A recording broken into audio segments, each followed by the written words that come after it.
Greetings to you wherever you are. The rains have started, and it is not too late to start your farming if you have not done so. And as we are all aware, one of the major challenges in farming is land acquisition. Okay, you go for a land to farm, and before you realize, another person gets into the land and takes over falsely. Your investment is gone. And so in this video, I want to share with you how to get litigation free lands and some of the things that you need to put in place to make sure that you are not caught up in the midst of chaos and you end up losing your investment. I want to state that acquiring lands is not like buying bread. You just go to the roadside and then you buy and then you go. So whether you are leasing, whether you are leasing on a long term, whether you are leasing on a short term, make sure that due diligence is done. Make sure that you follow the due process so that you do not have yourself to be blamed. Okay. The painful thing is that you may have even gone ahead to prepare the land and even sow your seed, okay, then only to see it destroyed, okay, because someone else is claiming ownership over that land that you've bought from another person. So what are the things that you need to watch out for when you are buying a farmland? Number one, make sure that you are dealing with the rightful owner of the land, though with the person that has a title deed to the land. But unfortunately, in most of our remote areas, lands have not been registered, so they do not have a title deed, thoughtless of an indenture or anything. They do not have any document that backs it. You know, those days lands were claimed through walls and co. Okay, you go and fight a certain area, then you take up the land. It belongs to you and your generation. But if you find yourself in those areas where you know, you are certain that the land belongs to these people, but they do not have a title deed or an indenture to that effect, you can still purchase.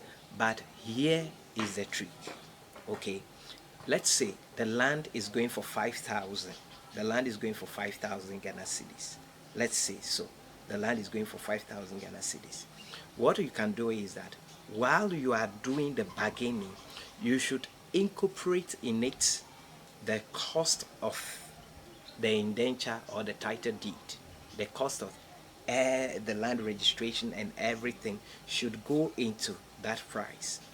Yes, it should go into the pricing. So for instance, if they want to give the land to you at 5,000, let them understand that you'll be doing the indenture, you'll be bearing the cost, so they should bring it to 3,000. Please get this education very clear so that you do not fall a victim. Many people have been swindled because of land issues, and they think at the end of the day they develop hatred for agriculture, but it is not agriculture that has done anything. It's just because they had a zeal but they didn't follow due process. So what I'm saying is that always make sure that lands that the rightful owners are there, which maybe the chief or community people can attest to it, that the land belongs to Kweju Mensah, but Kweju Mensah is not having a document to that effect. If you are buying from Kweju Mensah, make sure that you take into consideration the cost of the indenture. Now what you do is that when you are about sealing the deal with Kweju Mensah, make sure also that the indenture and everything is ready. You can give them a little bit of deposit, you go to court with them, you call in a surveyor to come and survey and everything, take the coordinates and all that. But before you pay the rest of the cash to them, it should be at the indenture point. Okay, it should be at the indenture point. Make sure that you have the right documentation and everything, so that you wouldn't have yourself to be blamed in a situation where you put in your investment into the soil, then people are now coming after you that they want to take the land from you. I believe you get what I'm trying to communicate. But for lands that have documents, authenticate those documents. Go to land commission. Ask questions. Make sure that the land doesn't have any pending court issue. Yes. Don't buy lands that have pending court issues, because you waste your money. All right. Then now let's come to the topography of the land, the nature of the land. You should make sure that it is a land that can support the growth of whatever you want to cultivate. You should make sure. Don't run after cheap lands. Some of these cheap lands have their top layer destroyed. Okay, so if you intend to use it for crop production, it means that you are going to spend a lot of money on fertilizer and chemicals, and I can assure you that will drain you and you will lose your investment. That is if you are purchasing or even leasing. So what I'm trying to put across is that you can either lease on a long term or you purchase permanently. In Ghana, actually, most of the lands can only be bought on leased term. So you buy, you make, you lease for 99 years. Okay. Then after that, it's subject to renewal. But in Ghana, and the government lands, I think, goes for 55 years. But in Ghana, it's almost like by the 99 years, the other generation is gone. So we will say that that leasing by law, which is the 99 years, looks more like a permanent purchase. So most of the sellers will say, I'm selling to you permanently. All right. But if you are only leasing for a short term, let's say for 5 years, for 10 years, okay, what people will call renting, they want to rent the land or whatever.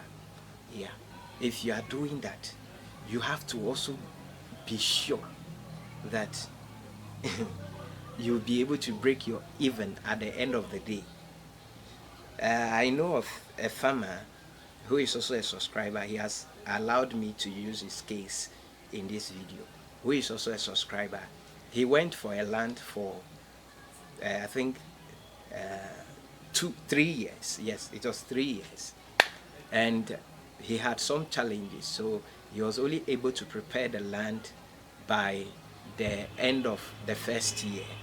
Now by second and third year, he couldn't break even, and the landowners were seeking to increase the amount per acre, and he realized that it wouldn't help him, so he packed his things and left. But actually he has lost a huge investment, because the land was almost a fallow land. He went in and cleared it, cut the laws, but wasn't able to cultivate. Anything can happen in farming. And I think there was also a long drought issue, so we call it a drought spell.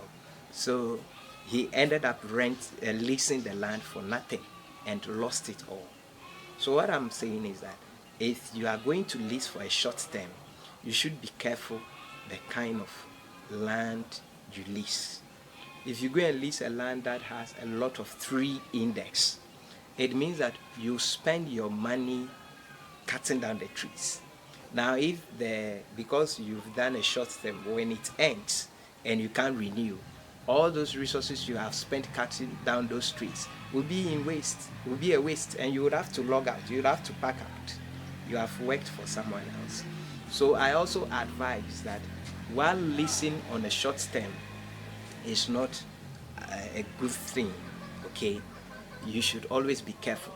And maybe you can go for short-term crops that you are sure can give you a good return. Basically, there are two seasons in a year for the crop farming. There are two seasons, the major and then the minor, especially when you are depending on rainfall, the major and then the minor.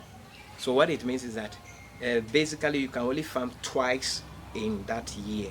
You can only cultivate certain crops twice in that year.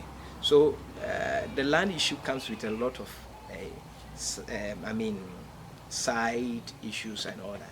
So when I see people who are rushing in haste to get land, I tell them to slow down. You need to strike a proper agreement with the landowners. There is another option that we call domain check. So the person gives you the land, you cultivate it. In Ever they will say they may, yeah. So the person gives you the land, you cultivate it. When the produce is ready, you divide it into 3 parts.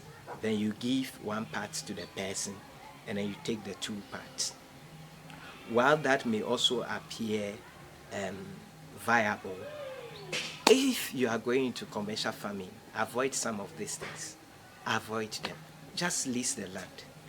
Have it to yourself and cultivate it. If you lose, you lose. If you gain, you gain. But also be careful. So what I'm saying is that make sure that you do proper investigation about the land that you are considering to purchase or lease. And make sure that you do proper investigation so that nobody will swindle you, nobody will take your money. There are some chiefs that have lands attached to their stool or have lands allocated in their communities for potential investors, people who want to go into farming. And for some of those chiefs, they are really, some of them are really intentional and have a good thought. But for some to, we are on camera, let's reserve it. So you can go to the chiefs also and seek their guidance. Tell them that you want to go into commercial farming and you are looking out for land. But I also want to advise you to avoid towns with chieftaincy issues, especially when you want to farm. You should avoid them. Towns with chieftaincy issues, towns where there are 2 chiefs claiming ownership over the land, they do not know who is the landlord and all that. You don't want to get close to some of these ones. And so basically, this is just a brief guidance that I am providing. The other day, we went to Tafi Mado to look for a land for a client in the UK who had wanted to purchase on a large number of acres of land. And we went there not knowing anybody.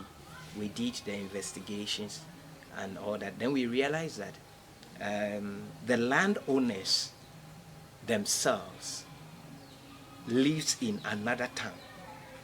So we couldn't deal directly with the people in that town where we have scouted the land, unless we go to the next town where the landowners themselves are. Okay, and we had to follow up. We went to them to speak with them and all that.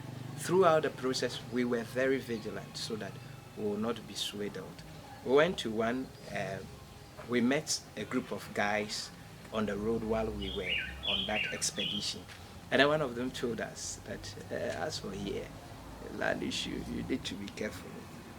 So indirectly, he was telling us that there are issues, but we were also gathering intel on the ground, making sure that we do not put our client in trouble, because reputation is everything. I do not want the situation where somebody through me will go and buy land and be having issues here and there, then the person will now be feeling disappointed and all that. So it is very important that we take land issues serious, okay? Take land issues serious and make sure that you have proper documentation on it when you are paying, whether you lease, whether whatever, when you are giving them the money, if it is just leasing on short term and all that, if it is not permanent purchase, sign an agreement with them while they are signing, take pictures, have evidences, keep them in your archives, because you do not know the day that they will come at you, especially when they see that you are developing the land and you are making gains from the land. They will attempt to come at you. Yes. So you have to be careful and you have to be very strategic.